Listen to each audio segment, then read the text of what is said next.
France 24 et RFI présentent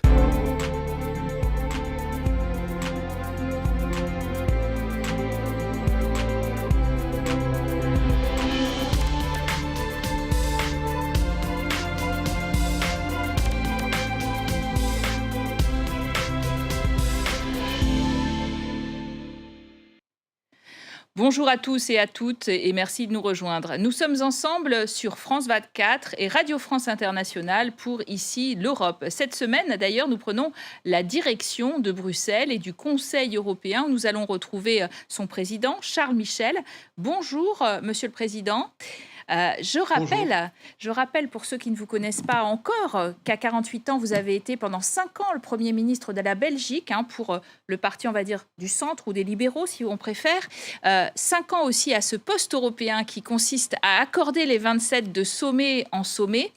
Et au dernier sommet, justement, revenons un petit peu sur ces conclusions. Vous avez insisté pour muscler le texte concernant Gaza. Les 27 ont appelé en effet à une pause humanitaire immédiate à Gaza et exhorté Israël à ne pas lancer d'opération terrestre à Rafah. Qu'est-ce que cela change pour vous sur le fond ? C'est un message d'unité des 27 pays européens qui disent avec beaucoup de force que chaque vie civile compte, qu'il faut de l'accès humanitaire, qu'il faut une pause humanitaire et même un cessez-le-feu. Et c'est très important que l'on démontre que l'Union européenne n'a pas de double standard. D'une part, il y a une condamnation très très ferme de cette attaque terroriste menée par le Hamas le 7 octobre. Et dans le même temps, on appelle Israël à respecter le droit international humanitaire. On appelle Israël à lutter contre le terrorisme, mais dans le respect du comportement qui doit être celui d'un État démocratique. D'ailleurs, il y a une première résolution de cessez-le-feu à l'ONU. Est-ce que vous avez des regrets sur le rôle joué par l'Union européenne dans ce conflit et peut-être d'ailleurs des pistes d'amélioration ?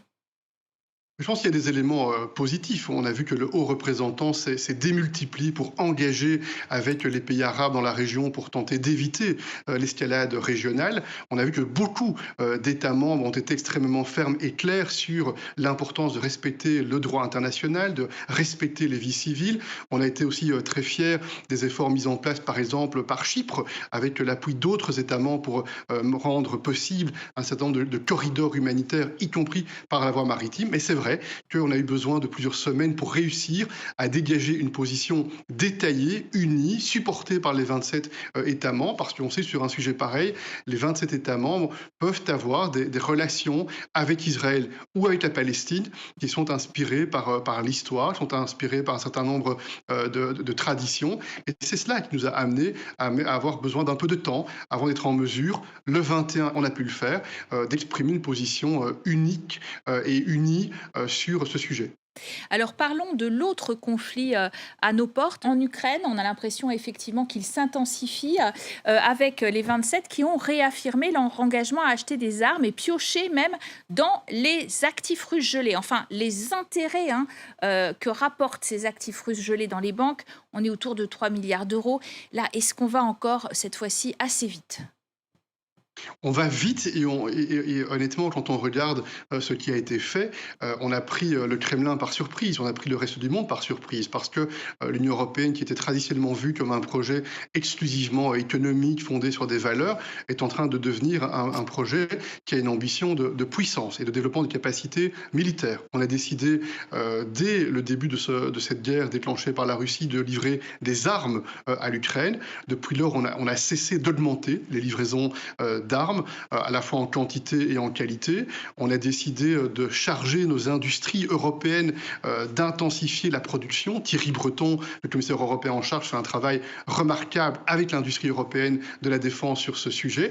Et puis, on a décidé le 21 et le 22 de faire un pas supplémentaire en s'attaquant aux revenus des avoirs russes gelés pour capter ces montants. On parle quand même de 4 milliards d'euros par an à peu près, afin de soutenir l'Ukraine, y compris avec de l'équipement militaire. En fait, on donne des armes à l'Ukraine, vous l'avez bien démontré, mais en même temps, on est en train de plafonner ces exportations agricoles, poulets, blé, pour satisfaire nos agriculteurs qui se plaignent de déséquilibre des prix.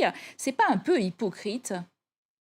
Non, c'est pas hypocrite ce qu'on est en train de faire, c'est dialoguer, négocier avec l'Ukraine pour trouver une solution qui soit à la fois bonne pour les agriculteurs européens, mais qui permette aussi à l'Ukraine de continuer à exporter, d'ailleurs principalement vers des pays en dehors de l'Union européenne, et à utiliser d'ailleurs l'Union européenne pour permettre un certain nombre de transit, un certain nombre de produits agricoles. Par ailleurs, l'Ukraine a réussi à retrouver davantage de contrôle en mer Noire, ce qui permet à l'Ukraine aujourd'hui d'exporter à nouveau davantage via la mer Noire. Donc il y a une négociation. Il y a une dimension un peu technique, par exemple. On avait observé des hausses spectaculaires d'importations venues d'Ukraine dans le secteur de la volaille. Ça avait un impact en France, par exemple. Eh bien, on a négocié, on a discuté avec le président Zelensky pour tenter d'amener un peu de régulation sur ce sujet-là, pour défendre ce secteur-là sur le plan européen, mais en même temps pour permettre à l'Ukraine de pouvoir exporter principalement en dehors de l'Union européenne.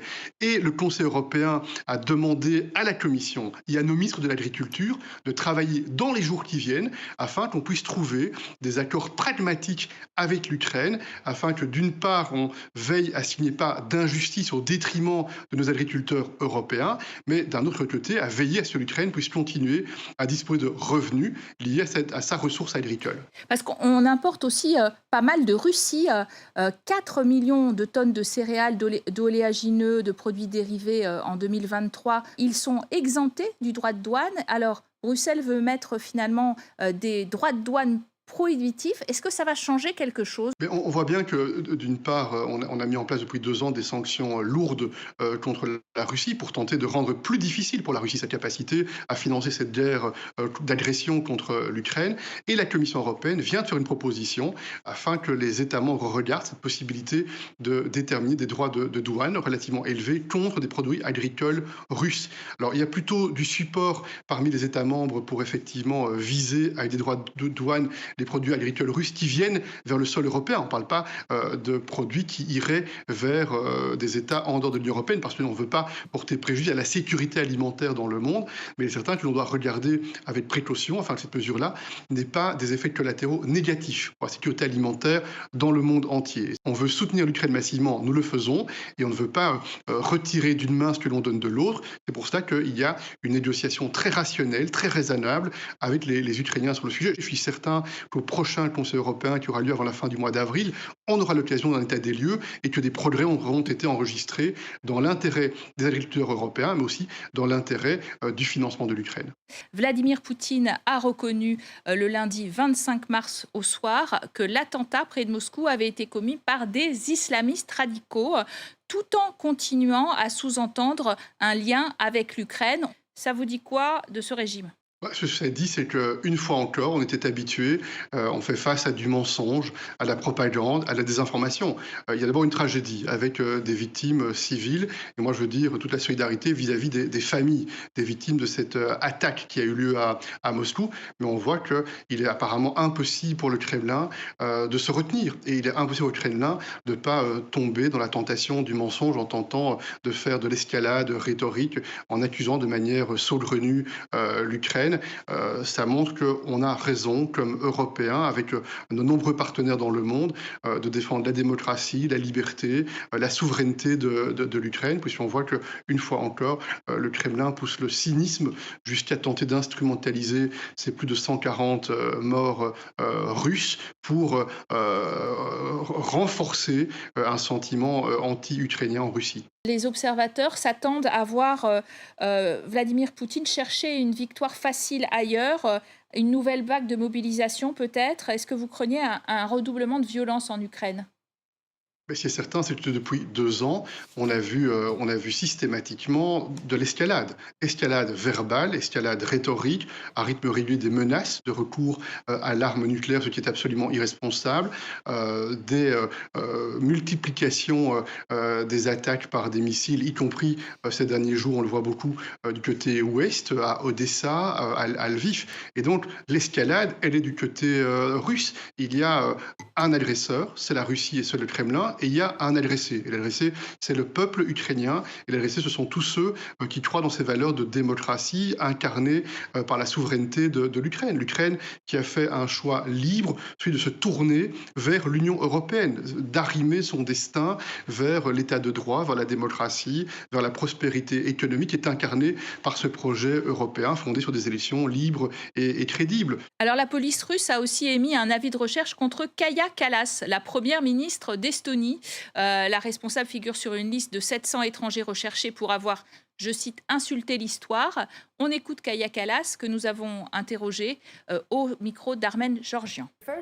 Premièrement, en me mettant sur cette liste, la Russie essaye de m'empêcher de postuler, d'être candidate à des postes à haute responsabilité au sein de l'Union européenne. Parce que, vous savez, elle est trop va-t-en-guerre, trop opposée à la Russie. Ils veulent également signaler que l'Estonie n'est pas un vrai pays. Parce que, si vous revenez à l'accusation en elle-même, elle se fonde sur des lois qui ont cours en Russie, mais qui ne s'appliquent pas en Estonie. Ils veulent montrer qu'ils sont toujours les maîtres de notre pays, comme c'était le cas pendant les 50 ans de l'occupation russe de l'Estonie. Alors Charles Michel, est-ce que les Russes se sentent toujours maîtres des pays baltes ? Cet exemple qui concerne Kaja Kallas est un exemple de plus sur une longue liste d'un cynisme absolu. Il y a de nouveau le Kremlin, la Russie qui a décidé des comportements qui s'apparentent à des crimes de guerre. On l'a vu à Boutcha, on l'a vu à Borodianka. On voit les efforts systématiques pour détruire des installations civiles. Et la seule réponse est la fermeté, la solidarité de l'Union européenne. Nous sommes 27 États membres. Un certain nombre d'États membres de l'Union européenne sont également membres de l'OTAN et nous devons être absolument déterminés à ne pas laisser la Russie l'emporter, parce que laisser la Russie l'emporter, ça veut dire plus de fragilité, plus d'instabilité, plus d'insécurité. C'est un enjeu fondamental, central pour l'avenir de l'Union européenne, pour l'avenir de nos enfants, de nos petits-enfants. Si on veut de la stabilité, de la sécurité pour nous dans les 10, 15, 20 ans qui viennent, comme ceux avant nous ont pris des décisions pour garantir notre sécurité et notre prospérité, on ne peut pas se tromper, on ne peut pas commettre une erreur historique. L'erreur historique serait de renoncer. L'erreur historique serait d'être intimidé ou impressionné. C'est d'ailleurs l'Estonie, vous le noterez, qui appelle avec la France à un grand emprunt de 100 milliards d'euros. On ne peut pas parler d'eurobond parce que c'est un terme un peu tabou, mais pour renforcer la défense européenne. L'Allemagne n'est pas favorable à ce stade. Est-ce que vous pensez, vous, qu'il verra le jour, ce grand emprunt, et qu'on mettra effectivement les moyens qu'il faut dans la défense ? Moi, j'ai une certitude, que ce soit à travers un grand emprunt européen ou par d'autres types de mécanismes de financement, nous sommes déterminés à changer le logiciel, à changer le paradigme. Pendant longtemps, l'Union européenne a été un projet économique, de prospérité, fondé sur des valeurs de réconciliation, d'état de droit, de démocratie, mais il manquait probablement ce pilier de sécurité et de défense. Eh bien, je pense que ce que Vladimir Poutine a en tout cas réussi, c'est à faire ouvrir les yeux des Européens qui maintenant mesurent bien que ça ne suffit pas. Être un projet de prospérité, c'est bien, c'est nécessaire, mais c'est insuffisant. On a besoin d'un pilier de sécurité et de défense. Les décisions prises au Conseil européen indiquent un changement radical d'orientation, avec plus d'investissement dans la défense, d'une part, et plus de coopération et de coordination. On est trop fragmenté comme Européens, et donc on veut plus d'efficacité, plus de marchés conjoints, plus de commandes d'achats militaires groupés, et donner le signal à notre industrie de la défense partout en Europe, avec des contrats fixes, des contrats à moyen et à long terme, qu'on est là dans cette stratégie-là pour la durée, pas simplement pour les circonstances, mais pour la durée. Et encore une fois, ce que l'on fait en termes d'achat ensemble en européen de munitions est un premier exemple très tangible, avec des centaines de milliers de munitions qui ont d'ores et déjà été livrées dans ce cadre-là, et d'autres vont suivre, mais dans d'autres domaines, le domaine naval, le domaine terrestre, le domaine spatial, y compris la question digitale. Dans tous ces domaines-là, on doit coopérer beaucoup plus, innover. C'est une manière de montrer de la force vers l'extérieur. Alors Charles Michel, vous avez décidé de rester à votre poste de président du Conseil 3 semaines après avoir annoncé que vous alliez être candidat aux élections européennes du 9 juin. Une volte-face sous la pression d'ailleurs de vos pairs qui craignaient un vide institutionnel entre les élections européennes et la fin de l'année, période un peu stratégique. Vous regrettez cet épisode ? Non, il n'y a pas eu de pression de mes pairs en aucun cas. J'ai fait un choix en conscience. J'ai observé en dehors du Conseil européen une tentation de certains d'instrumentaliser ma candidature éventuelle au Parlement européen. Et ce qui compte pour moi, c'est la stabilité du Conseil. Et je pense qu'à un moment tel que celui-ci, on a besoin d'un ancrage. Et avec les 27 chefs d'État de gouvernement, on va continuer à travailler pour réussir la transition institutionnelle qui sera nécessaire après les élections européennes du mois de juin. Beaucoup pronostiquent une hausse de l'extrême droite à l'occasion de ces européennes. Est-ce que vous la craignez également? Est-ce que vous la comprenez surtout? Deux choses. D'abord, moi je suis très très prudent avec les sondages. Sur base des sondages, il n'y aurait pas eu le Brexit. Sur base des sondages, il n'y aurait pas eu l'élection de Donald Trump. C'est montré que les sondages souvent se trompent. Mais plus sérieusement, il y aura une campagne électorale qui démarre maintenant. Et moi je suis assez optimiste que partout en Europe, ceux qui croient dans l'intégration européenne comme pilier pour plus de prospérité, pour plus de développement économique, pour plus de stabilité, vont faire entendre leur voix. Et je pense que la responsabilité des leaders européens, c'est de démontrer qu'il y a une valeur ajoutée, qu'il y a des résultats. Regardez comment c'est l'Europe avec les États membres qui ont réussi à nous faire sortir de la crise du Covid en achetant des vaccins ensemble. Regardez comment, sur le plan climatique, c'est l'Europe qui montre le chemin en cherchant cet équilibre entre, d'une part, faire reculer la menace climatique, mais le faire d'une manière telle que la transition fonctionne et ne laisse personne au bord du chemin. On est en train d'adapter, d'ajuster des règles qui concernent les agriculteurs pour mieux prendre en compte la légitimité pour les agriculteurs d'avoir un revenu qui soit à la hauteur de leurs efforts. C'est un exemple. Vous voyez encore ce que l'on fait pour l'Ukraine, où nous sommes, je pense, visionnaires. Nous ne sommes pas intimidés par la Russie. Nous prenons des décisions. Ce projet européen qu'il est facile de décrier, quand on regarde les résultats, on voit que c'est plutôt un élément qui donne de la stabilité, de la sécurité. Et il y a une volonté de travailler constamment pour faire en sorte que l'on apprenne les leçons en essayant d'améliorer nos décisions pour l'avenir. Merci Charles Michel d'avoir été en notre compagnie. Merci à vous d'avoir suivi Ici l'Europe sur France 24 et Radio France Internationale. Restez bien entendu sur nos antennes, l'information continue.